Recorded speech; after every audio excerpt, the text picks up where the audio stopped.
Some of my vices are, I don't know, man. I just like to have a good time first and foremost. And whatever I do, the atmosphere just has to be right. So, now, you know what? I will say when I'm in Atlanta, my vice is definitely a strip club. Like in Atlanta, I just feel like it just goes hand in hand. I can't go to Atlanta and not go to a strip club. I mean, it is what it is. And especially when I'm just because I work and write with a lot of dudes. So it's literally I'm in Atlanta, we might take a break and go to the strip club and then come back to the studio and write, but it's just like it's part of the culture down there, you know what I mean? And it's just part of the atmosphere, it's part of the I don't know. It's like we're in the studio, we're working, we're creative, we have a few drinks, it's like, wanna take a break, go to a strip club?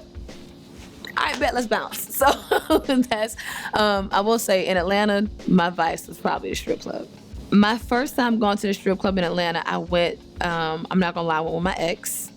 And I had never even thrown bills before, thrown money. And so he was in there teaching me how to throw the money, how to slap the money on the strippers. He was in there teaching me that. I mean, I had a good time. I got a nice little lesson in Atlanta strip club, the culture. And let's just say I've been doing a pretty good job ever since then. Nah, I don't have a favorite spot. You know what, in Miami though, I like going to Tootsie's. Because they got really good wings. Tootsie's got the best wings in Miami in the strip club. Shout out to Tootsie's. Look, y'all back run over there yeah. Tootsie's in Miami, got the best. But strip clubs have the best food. Everybody know that. Got the best food. So maybe that's a vice too. The wings at strip clubs are my vice. Yeah, I need them. Let me tell you about my sneaker game. I said this earlier too. I was talking to somebody. I was like, look, I'm not gonna act like I know everything about J's.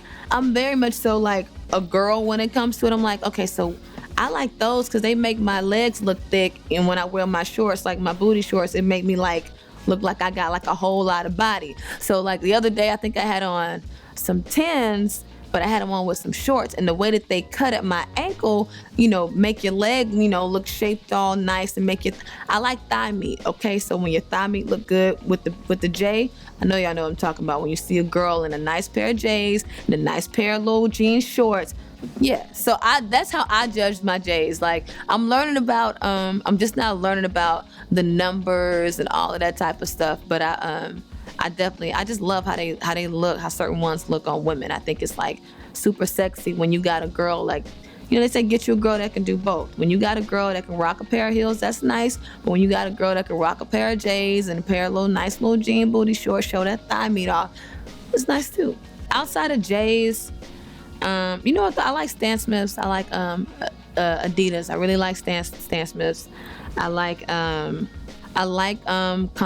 Converse. I love Vans. I really like Vans, but just classic black and white Vans. And I feel like the dirtier the Vans, the better they look. So I'm somewhere in that family. I like dirty Vans. I like Converse. I like Stan Smiths, and the J's that make my ass look good.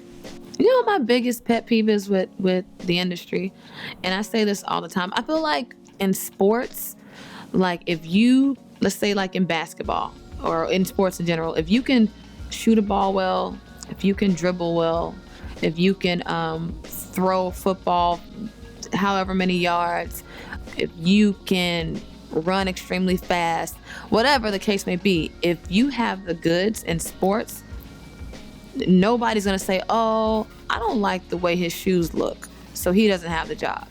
Or I think that his hair should be longer, so he can't play basketball here.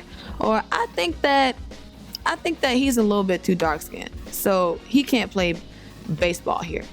When you have the goods in sports, I feel like you get the job.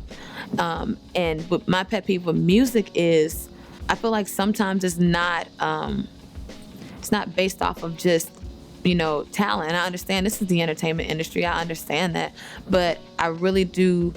I miss the days where, growing up, when I would buy an album or watch an artist perform or listen to an artist perform or whatever, go to a concert. When you went to that concert, they were actually singing and dancing their asses off.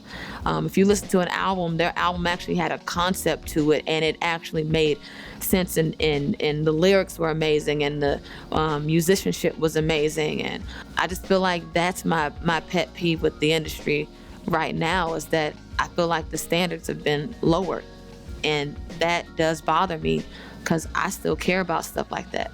I still care about when my fans come to my concert, singing and performing my ass off for them. Like, that matters to me. You know what I mean? I care about the records that I write, you know, actually just saying something, or at least being able to connect with some part of their lives. It's my pet peeve, to answer your question, my pet peeve overall is that I just feel like sometimes you have really, you know, good, talented people. That I have friends who are super duper talented who don't get a shot for whatever reasons that don't have anything to do with their talent. And that's my pet peeve. Like, it drives me nuts. It was speaking to women, the first lines, you know.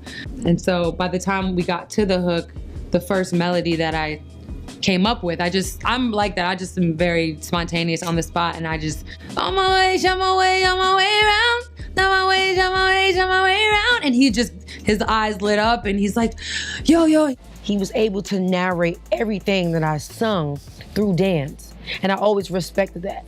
So when I heard Fade, that's what Fade gave me. It gave me that I need to narrate these words. I need to bring to life what he's saying with dance. So I hit up Guapo. He's a perfect person for that. And me, I'm like, yo, I'm not progressing, and I'm not in this business to look lit to you and really be burnt out.